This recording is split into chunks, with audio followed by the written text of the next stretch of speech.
I feel like many times we like to suppress our feelings in order to maybe not look a certain way in other people's eyes who have caused us this pain or this stress or this distress, and you're like, ah. And at a certain point in your life, you have to realize, fuck these bitches. Because you deserve to feel your feelings. You deserve to feel your pain. You deserve to feel that stress and release it. You should not have to carry that baggage in you. You should not have to carry other people's energy in you because they're not willing to deal with that shit themselves. That is not your fucking job.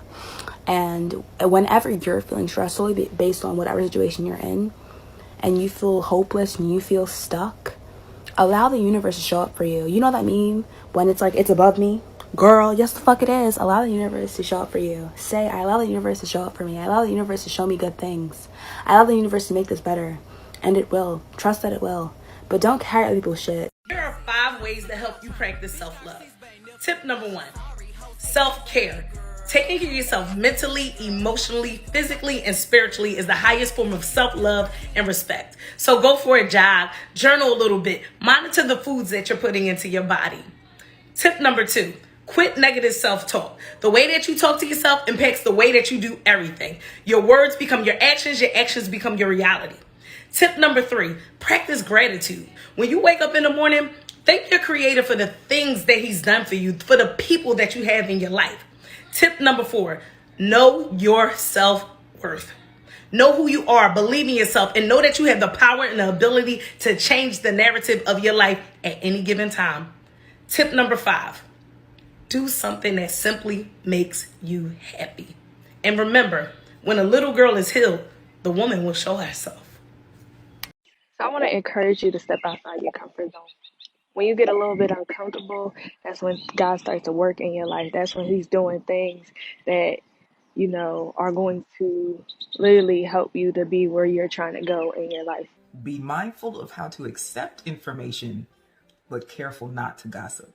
I learned early on in my career that for some reason, people love to talk to me. And I mean talk about everything. What's going on in their life? What's going on in their person's life? What's this and what's that and everything and that and the third. And this is a blessing and a curse. However, if you use it carefully, you can gather information that will allow you to make more strategic moves within your organization and in your career. And if you're getting into being a leader, how you manage confidential information will be pivotal in your success. And remember, just because they're talking to you about their business doesn't mean you tell them yours. In order to be a girl about town, you've got to stop procrastinating. A friend of mine told me that when you procrastinate or you put something off, you're just robbing your future self. And it was really an aha moment for me. Think about it. Putting something off to do it later, you're blocking all of the things that you can be doing later. You're robbing yourself of time, opportunities that might have presented itself, etc., etc. I started this practice of just doing it now if I could. So instead of saying, oh, I'll wash those 3 dishes in the sink later, I'll just do it now because it's going to take me 5 minutes.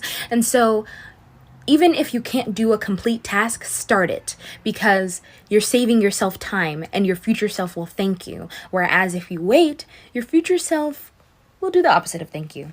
Love you. I don't know who needs to hear this, but be careful running off with the idea of someone. See, because so many of us have been in long-term relationships and all we see now is what our spouse lacks. All we see is where they're wrong at. So now you meet somebody new and everything that your spouse lacks and doesn't do, that's what that person does. That's where they shine the most. So now you feel like, oh, I found somebody that I could replace my spouse with. I'm going to run off into the sunset and be happy. Oh, but baby, be careful. See, because what ends up happening is you don't really know this person. All you see is the best times. You don't see angry. You don't see sadness. You don't see when they get upset, when they get depressed. You don't know this person really at all because all you do is spend time with them over the phone. And they're going to say all the right stuff over the phone because life ain't real with them yet. You don't show up for them every day and live with them like you do with your spouse. So that's why you don't really know this person. So it's very easy to get caught up in the idea and to see the best in someone when the best is all you've seen.